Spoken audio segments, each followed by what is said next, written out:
Hari ini aku mau bahas sesuatu yang jujur aja kebanyakan orang tuh nggak sadar mereka lagi jalanin. Tapi begitu kamu tahu, kamu akan mulai ngerti kenapa hidup kamu berat, kenapa kamu cepat marah, kenapa kamu pleasing semua orang, dan kenapa kamu capek banget padahal kamu tuh nggak ngapa-ngapain. Topik hari ini adalah survival mode. Selamat datang di Sadar Circle bareng aku, Irene The Journal. Tempat kamu pulang ke diri sendiri lewat journaling, mindfulness, dan refleksi diri. Dan jangan-jangan selama ini kamu ada di mode itu tanpa kamu tahu. Survival mode bukan berarti kamu sedang bahaya secara fisik. Bukan berarti kamu dikejar beruang atau lagi menghadapi ancaman hidup. Survival mode adalah kondisi ketika tubuh kamu ngerasa gak aman. Dan tubuh kamu merespons seolah-olah kamu harus bertahan hidup. Padahal kamu cuma lagi ngobrol, lagi kerja, lagi parenting, atau lagi dalam hubungan. Tanda utamanya, tubuh mengambil alih, pikiranmu mengecil. Kamu bukan di mode manusia, tapi di mode bertahan. Sekarang coba cek, berapa banyak dari ini yang terasa familiar? Kamu cepat tersinggung atau cepat marah? Hal kecil aja bisa bikin kamu meledak. Bukan karena kamu jahat, tapi tubuh kamu membaca dunia sebagai ancaman. Nomor 2, overthinking setiap malam. Bukan overthinking biasa, ini tuh yang muter terus, stuck, replay scene, mikir harusnya tadi aku tuh. Ini tandanya amigdala kamu aktif. Tubuh kamu gak yakin dunia tuh aman. Yang ketiga, kamu selalu pleasing orang lain. Bukan karena kamu baik, tapi karena tubuh kamu percaya kalau semua orang bahagia, aku aman. Yang keempat, kamu sulit banget bilang enggak. Karena tubuh kamu membaca resiko penolakan sebagai bahaya. Yang kelima, kamu susah istirahat. Tubuh kamu bilang, kalau aku berhenti, ada yang buruk nih yang akan terjadi. Yang 6, kamu selalu pakai topeng kuat, padahal di dalam tuh kamu tuh capek banget.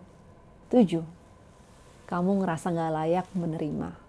Kalau kamu dipuji, langsung canggung. Dikasih bantuan, gak enak menerima. Karena survival mode bilang, aku harus bisa sendiri supaya aman. Kalau 3 atau lebih dari ini kena, besar kemungkinan kamu hidup di survival mode. Dan kenapa kita masuk survival mode? Jawabannya sederhana. Karena masa kecil kita nggak memberi rasa aman yang konsisten. Bukan harus trauma besar.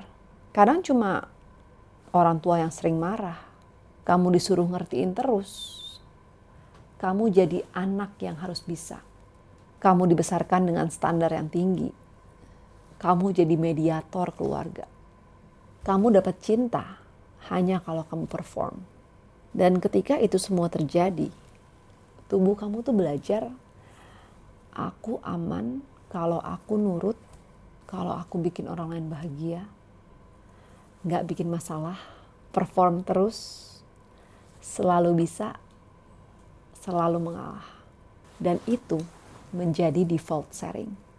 Di dewasa, kamu punya rumah, pasangan, pekerjaan, tapi tubuh kamu masih hidup seolah-olah kamu anak kecil yang harus bertahan.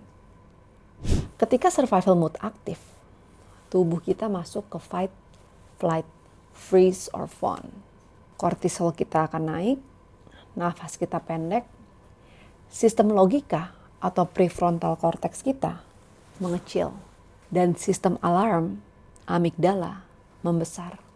Makanya kamu sulit untuk fokus, untuk sabar, untuk mikir jernih, untuk mengambil keputusan, dan untuk mengatur emosi. Bukan karena kamu kurang disiplin, tapi karena tubuh kamu gak ngerasa aman. Perubahan gak bisa terjadi dari pikiran aja. Kamu harus mengubah state tubuh. Pernah gak ada orang bilang sesuatu yang kelihatannya tuh kecil banget, tapi kamu langsung marah, tersinggung, atau sedih banget? Padahal mereka tuh cuma nanya atau cuma ngasih pendapat. Itu bukan tentang mereka. Itu tentang memori lama yang masih hidup di tubuh kamu. Misalnya, kalau dulu kamu harus selalu kuat. Jadi hari ini, kalau ada orang yang meremehkan hasil usahamu, kamu meledak. Atau dulu kamu selalu diminta untuk ngertiin. Jadi ketika pasanganmu kasih masukan, rasanya tuh seperti serangan. Itu survival mode. Tubuh kamu mengira, bahaya nih, aku harus memprotek diri. Dan good news-nya, kamu bisa keluar dari mode ini. Ini bukan identitas, ini adalah state atau kondisi. Berikut langkah praktis yang bisa kamu lakukan hari ini juga. Yang pertama, hembusan panjang. Psychological sigh. Tarik nafas tengah, tarik lagi sedikit, hembuskan panjang. Ulangi ini 5 kali. Ini langsung menurunkan aktivitas amigdala. 2. Turunin bahu dan scan tubuh. Tanya tubuh, bagian mana yang paling tegang? Sadari aja. Ketika kamu sadar, survival mode menurun.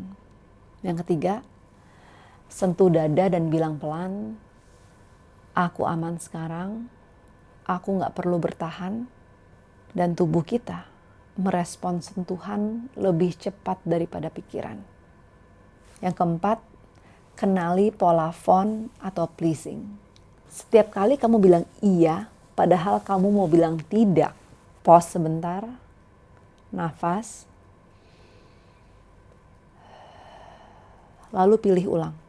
Yang kelima, bangun identitas baru. Karena survival mode melekat pada identitas lama. Aku harus kuat, aku harus ngerti, aku gak boleh salah. Ganti menjadi, aku aman untuk jadi diri sendiri, aku layak menerima, aku gak harus pleasing semua orang.